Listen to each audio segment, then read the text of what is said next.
Welcome back to another video on time travel series. In the previous videos, you have already learned what is cloning and how you can clone different type of tables in Snowflake.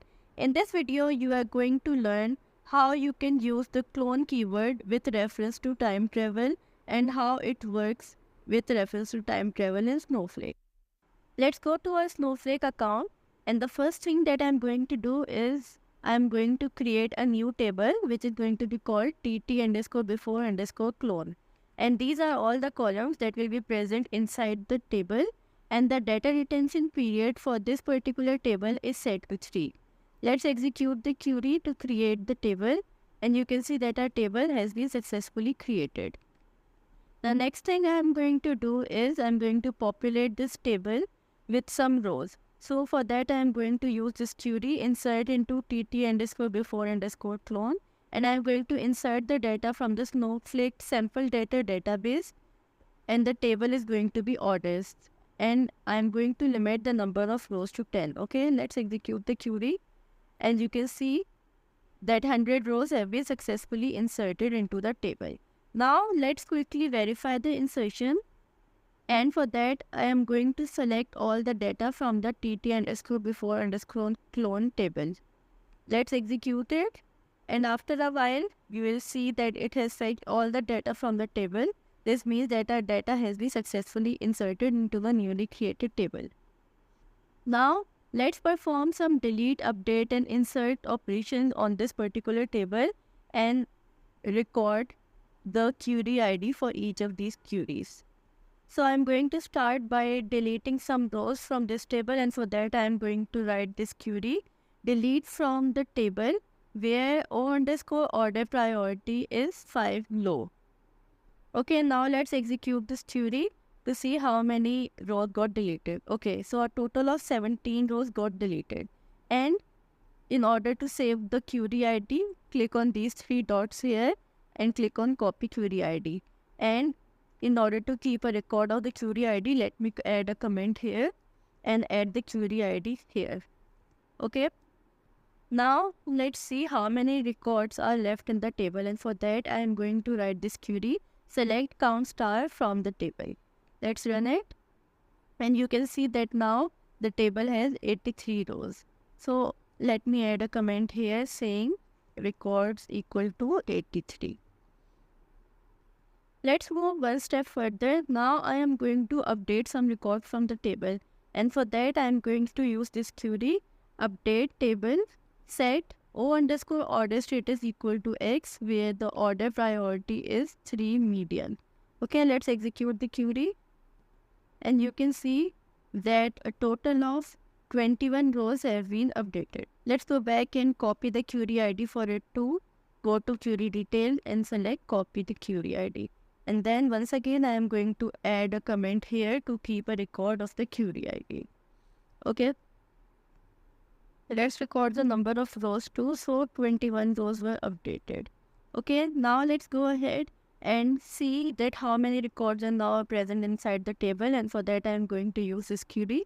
Let's execute it, and it should show us 83 rows. Yes, it is showing us exactly 83 rows, which means that our query is working correctly. Let's say record equals 83.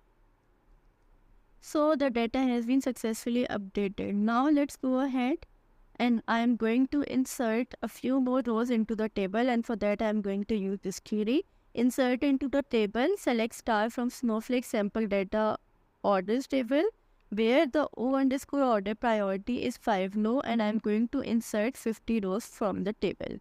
Let's execute this query, and you can see that 50 rows have been successfully inserted into the table. Now let's go ahead and copy the query ID for this query too. Copy query ID and paste it as a comment here. Now let's see how many total records does this table have now. And for that, I am going to count all the records from the table. Let's execute the query, and you can see that now there are a total of 133 rows. And I am going to write it as a comment again. Okay, so the working on the before clone table is completed. Next, I am going to create a new table called tt underscore after underscore clone using the clone keyword. And I am going to paste the query ID of this particular query with the before keyword. So the new table will have all the data present inside the tt underscore before underscore clone table before the execution of this query. Let me show you the query. So this is the query that I am going to use. It is going to say create table tt underscore after underscore clone. Then I am using the clone keyword, and it is going to be a clone of the tt underscore before underscore clone table. Then inside the before keyword, I am passing the query ID of this particular query where we inserted 50 new rows into the table. So this before keyword will ensure that this table will clone all the data from the tt underscore before underscore clone table before the execution of this statement. So before the execution of this statement, our table has a total of 83 rows. So the new table will have a total of 83 rows. Okay, let's execute the query to verify it. And after a while, you will see that our table has been successfully created. Now let's go ahead and count the number of rows which are present inside the tt underscore after underscore clone table. And for that, I am going to write this query.